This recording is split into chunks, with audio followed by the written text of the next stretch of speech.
Boy abandoned by white parents for being black years later. He pays them a startling visit. Elijah stood at the doorstep of a modest suburban house, a strange blend of dread and anticipation swirling within his chest. He had traveled thousands of miles for this confrontation, and yet his hand trembled as he raised it to knock.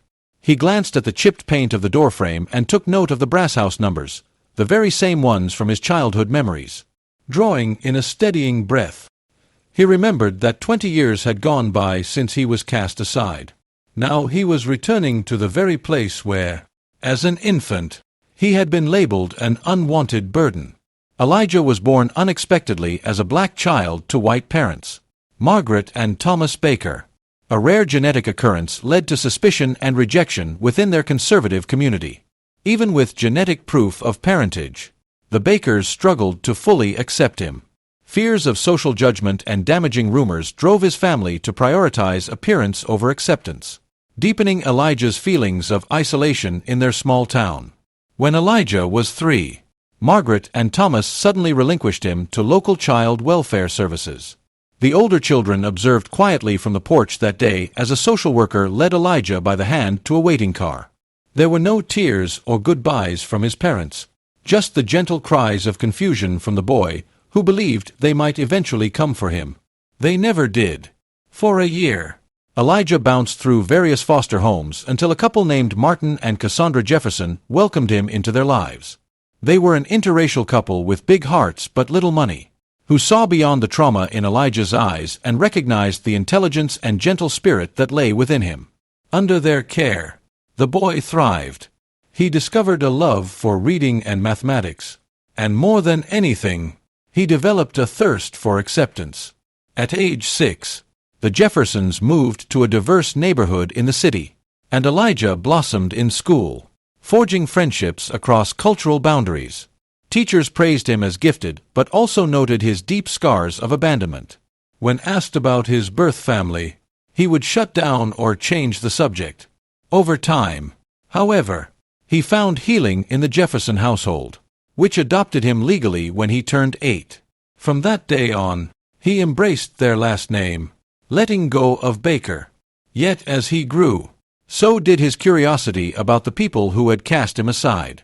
He yearned for answers, closure, and perhaps even the opportunity to confront them about their actions. By the time he reached high school, Elijah had soared academically and gained acceptance to a renowned university out of state.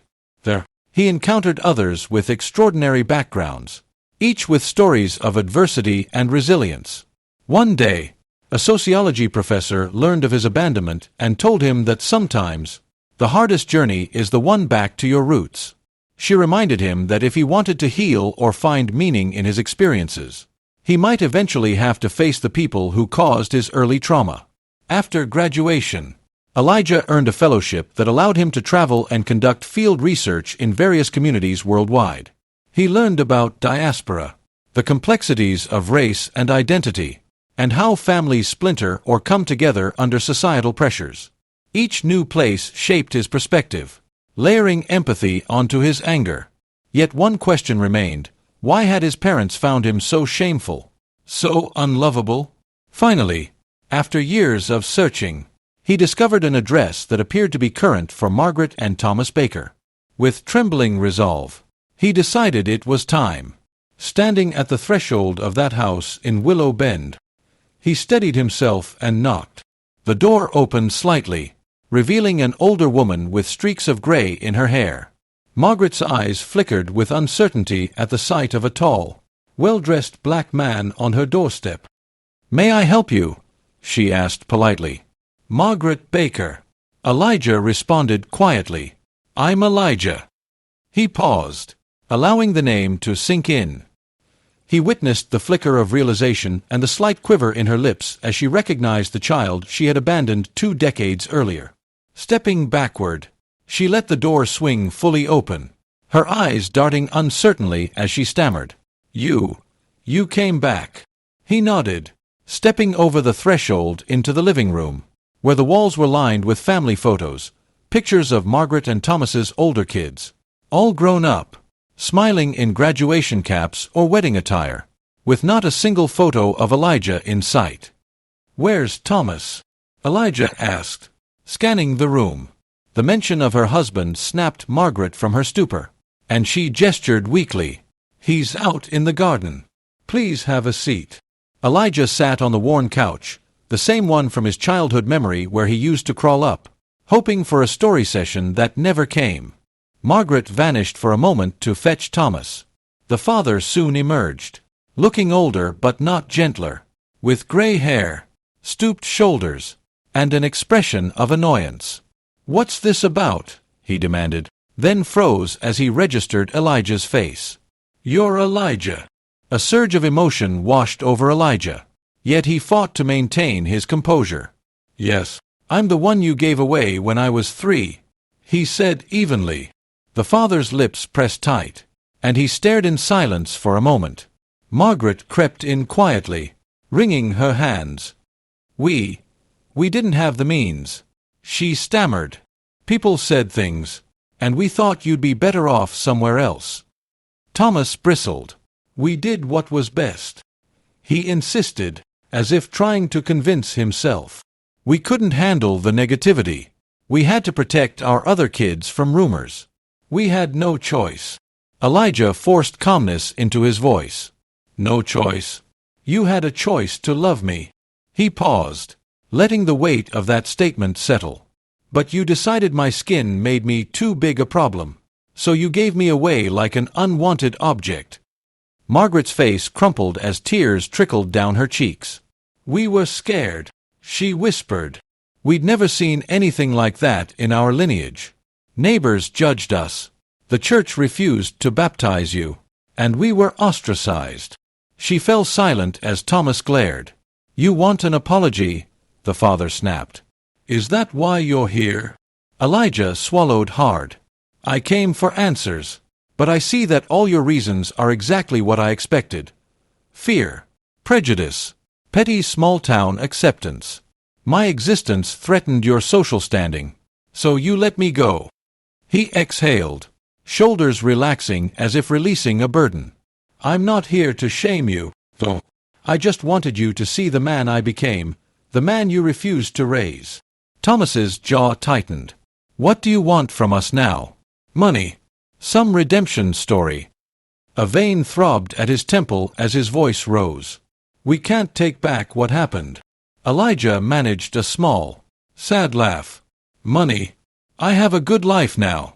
I got a scholarship, studied abroad, and built a career.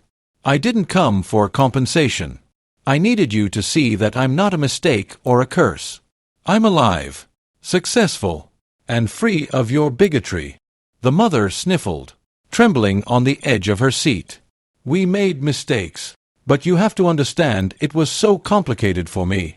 "It wasn't complicated at all," Elijah answered softly. "I was your son, and you abandoned me." The end. A thick silence settled between them. Margaret reached out as if to touch Elijah's hand, but he instinctively pulled away. She swallowed her hurt. "I'm truly sorry. I can't speak for him," she said, glancing at Thomas. "But I am." Elijah did not respond, allowing the quiet to fill the space once more. Slowly, he rose from the couch. He had gleaned all he needed, an admission of guilt and a sense of their mindset. "I just wanted you to see me," he explained, stepping toward the door. "See that I'm no longer that helpless child. I have a family who loves me, the Jeffersons, my real parents who took me in. They're proud of me and supported me. I'm not worthless or cursed. I'm just me." Margaret covered her mouth, tears welling again. Thomas's posture stiffened, but there was a flicker of remorse in his eyes. "Well, good for you," he muttered, lacking conviction. Elijah turned to the door, and before stepping outside, he looked over his shoulder. "I hope you both find peace, and maybe one day you'll realize how cowardly your decision was." He paused. "But I'm done caring. The shame you put on me belongs to you." With that, Elijah walked out, letting the screen door slam behind him. The afternoon sun greeted him as he took a deep breath of fresh air. For a moment, He stood on the porch, gazing at the yard where he once tried to play as a toddler, never quite fitting in. No. As an adult, he felt a weight lifting from his shoulders. He was free. Margaret and Thomas, devastated and reflective, realized Elijah had transcended their prejudice and rejection. He returned, not seeking their approval, but to demonstrate his resilience and strength. Elijah left Willow Bend forever, empowered by confronting his past and showing his parents the confident, unbroken man he had become. He reclaimed his story, shifting the balance of power permanently. Did Elijah's decision to confront his biological parents ultimately bring him closure and empowerment? Or did it unnecessarily reopen old wounds, prolonging his emotional struggle?